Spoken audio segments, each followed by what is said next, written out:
Hello, dear, how are you?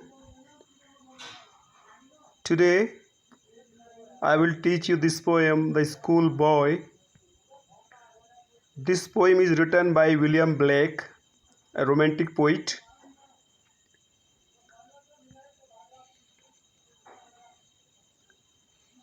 The school boy in the poem is not a happy child.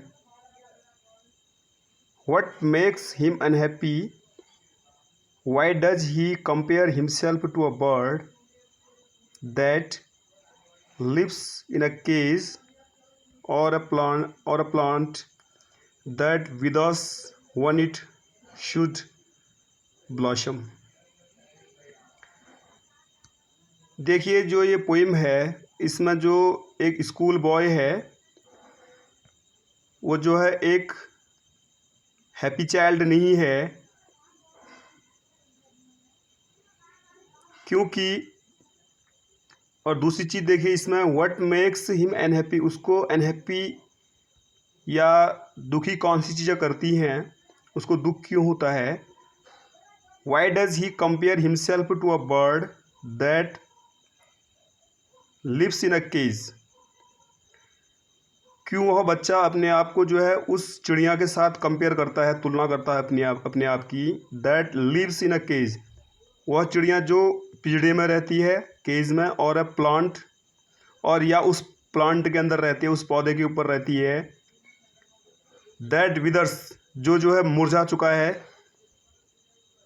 When it should blossom, जब उसको जो है खिलना चाहिए, फलना फूलना चाहिए, वो जो है मुरझाया रहता है।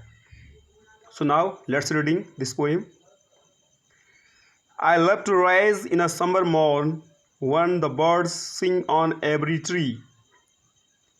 The distant huntsman winds his horn, and the skylark sings with me. Oh, what sweet company! I love to rise. Rise means यहाँ पे उगने के लिए है, यहाँ पे वेकअप के लिए है, उठने के लिए है। बच्चा कह रहा है कि जो है मुझे पसंद है या मैं प्रेम करता हूँ, किससे? उठने से। इन अ समर मॉर्न, गर्मी की प्रातः, गर्मी की सुबह मुझे उठना पसंद है। कब? जब वन द बर्ड्स सिंग, जब चिड़ियाँ गा रही होती हैं, गाती हैं। ऑन एवरी ट्री, प्रत्येक पेड़ पे चिड़ियाँ गा रही होती हैं। उस सुबह की प्रातः मुझे उठना पसंद है। The distant huntsman winds his horn, कहीं दूर हंट्समैन, हंटर, कोई शिकारी जो है, winds his horn, horn means अपना भोंपू, कोई बजाने वाली कोई ऐसी चीज़, भोंपू बोलते हैं उसको। विंड्स मीन्स फूंक मार करके अपने भोंपू को बजा रहा होता है, कहीं दूर जो कोई शिकारी। एंड द स्काईलार्क, एक लावा पक्षी होता है जो बहुत अच्छा गाता है। And skylark sings with me, skylark मेरे साथ गाता है। Oh what a sweet company, तब बच्चा कहता कि क्या दोनों की जो है स्वीट कंपनी है, उस बच्चे की और उस बर्ड की, इस प्रातः सुबह पे।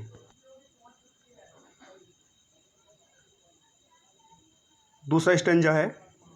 But to go to school in a summer morn, O it drives all joy away, under a cruel eye outworn, the little ones spend the day in sighing and dismay. लेकिन दूसरी जो stanza है यहाँ पे बच्चा पसंद नहीं करता है, किस चीज़ को? कह रहा है कि but to go to school, लेकिन टू गो स्कूल जाना, टू स्कूल स्कूल को जाना, इन समर मॉर्न गर्मियों की प्रातः स्कूल को जाना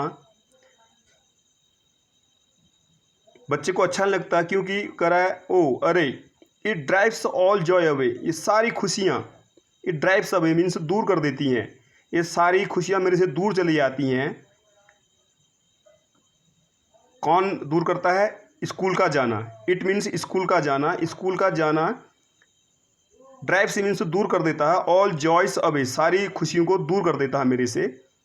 जो प्रातःकाल की खुशियाँ हैं मेरी, उस स्काई लार्क बर्ड के साथ गाना है, और सुबह के टाइम जब जो है सारी चिड़ियाँ पेड़ पे गा रही होती हैं, वो सुबह उसको प्रातःकालीन सुबह उसको बहुत पसंद है समर की। लेकिन कह रहा है कि जब मुझे स्कूल जाना होता है समर मॉर्न पे, ये सारी खुशियाँ मेरे से दूर चली जाती हैं। Under a cruel eye outworn the little ones spend the day in sighing and dismay. Under a cruel eye outworn, cruel eye, उस क्रूअल आई मतलब उस अध्यापक के क्रूर आँखों के नीचे, क्रूर आउटडोर, वो आउटडोर मीन्स होता है आउटडेटेड, जीर्ण शीर्ण धुंधली आँखों के नीचे, या जीर्ण शीर्ण कहेंगे यहाँ पे, क्रूअल आई, उस क्रूर आँखों के नीचे बैठा रहना। That little ones spend the day, जब वो छोटा बच्चा पूरे दिन को अपना व्यतीत करता है, लिटिल वंस बॉय के लिए है, स्पेंड द डे दिन को व्यतीत करता है, इन साइंग सिसकियाँ भरते हुए, साइंग का दूसरा अर्थ यहाँ पे है आपका आहाँ भरते हुए, एंड डिसमे, डिसमे का मतलब यहाँ पे घबराहट में, बच्चे से जो है बच्चे को डर लगता है टीचर से, और आहाँ भरते हुए और घबराहट में, जब टीचर की जो है क्रूर आँखों के नीचे और जीर्ण शीर्ण आँखों के नीचे बच्चे को पूरा दिन व्यतीत करना होता है, तो ये उसको पसंद नहीं है। Third stanza, ah then at times I drooping sit and spend many an anxious hour, nor in my book can I take delight, nor sit in learning's bower, worn through with the dreary shower। फिर बच्चा यहाँ पे कहता है, आह कहता है, तब मैं जो है स्कूल जा कर के समय समय पर वहाँ पे जो है स्कूल में बैठा रहता हूँ। ड्रूपिंग मीन्स होता है यहाँ पे फेडेड, शिथिल तन भी उसका वहाँ पे है, शिथिल तन है, उसमें उसके बॉडी पे जोश नहीं है। Then at times I drooping sit, तब कह रहा है वहाँ पे जो है मैं शिथिल तन मन के साथ अपना बैठा रहता हूँ। एंड स्पेंड मनी, और कई घंटे व्यतीत करने पड़ते हैं मेरे को, एन anxious आवर, एक के बाद एक घंटा, जैसे बेल लगती है घंटे की, वहाँ पे पीरियड की एक घंटे की जो बेल होती है, तो एक घंटा चिंतित काटने के बाद फिर दूसरा घंटा, मतलब कई घंटे वहाँ का मुझे काटने पड़ते हैं चिंतित।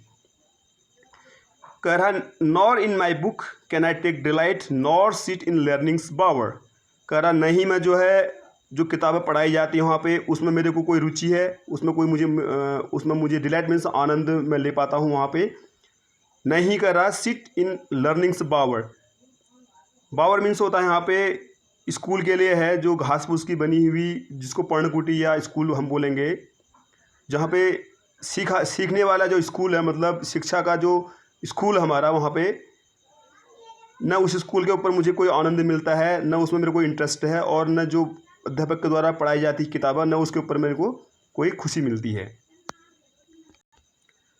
जो लास्ट स्टेंजा है ये बहुत ही एक लर्निंग है, इसमें एक there is a great message to learn, क्योंकि इसमें जो ट्रेडिशनल वे ऑफ लर्निंग है, ट्रेडिशनल वे ऑफ टीचिंग है in schools, that is quite boring in the sides of poet की नज़रों में जो ट्रेडिशनल वे ऑफ टीचिंग है वो उसको लाइक नहीं है, इसलिए वो कहता है कि how can the bird that is born for Joy, कैसे कह रहा है वो चिड़िया,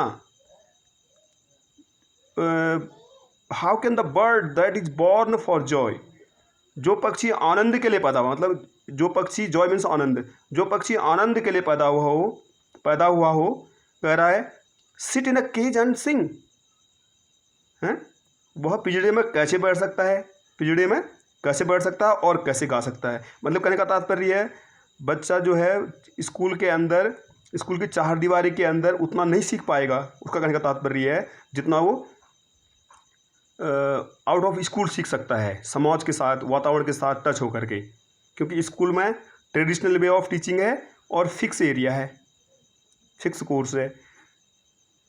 दूसरा अगर है, देखिए आगे, how can a child when fears annoy. देखिए हाउ कैन अ चाइल्ड, किस प्रकार बच्चा सीखेगा टीचर की जो है उन उपस्थिति में, in the presence of a teacher a child can not learn.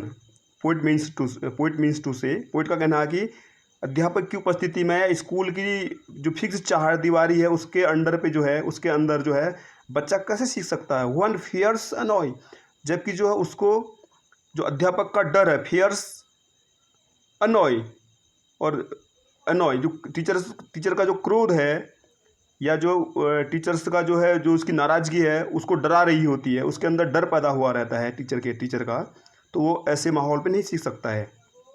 But drupe his tender wing, drupe means यहाँ पे मुरझाए हुए के लिए ही है, या कमज़ोर, हिज टेंजर विंग मतलब जो नाजुक जो पंख हैं, ड्रूप मुरझाए हुए, टेंडर विंग। अब यहाँ पे जो है इस बच्चे की तुलना पक्षी से की गई है। वो पक्षी कैसे गा सकता है कह रहा है, या बच्चा कैसे पढ़ाई कर सकता है उस स्कूल में, या पक्षी कैसे गा सकता है जिसके जो है टेंडर मीन्स होता है नाजुक, जो पंख जब जो है उसके मुरझाए हुए हों, उनमें कोई ताकत नहीं हो, ऐसे कंडीशन में कह रहा है कि जो बच्चा है, and forget his youthful spring. वो जो पक्षी है या जो बच्चा है, कह रहा ऐसा पक्षी रूपी बालक का तात्पर्य अपने कोमल पंख रूपी शारीरिक और मानसिक शक्तियों से दुर्बल है और नीचे को लटकाए हुए है, और इस कंडीशन में वह अपनी युवावस्था से भरी हुई बसंत, देखो यूथफुल स्प्रिंग है, युवावस्था से भरी हुई बसंत को जो है भूल जाता है। मतलब वो अपनी जो उसकी नेचुरल पावर है सीखने की, वो उसको भूल जाता है। Thank you, hope you understand.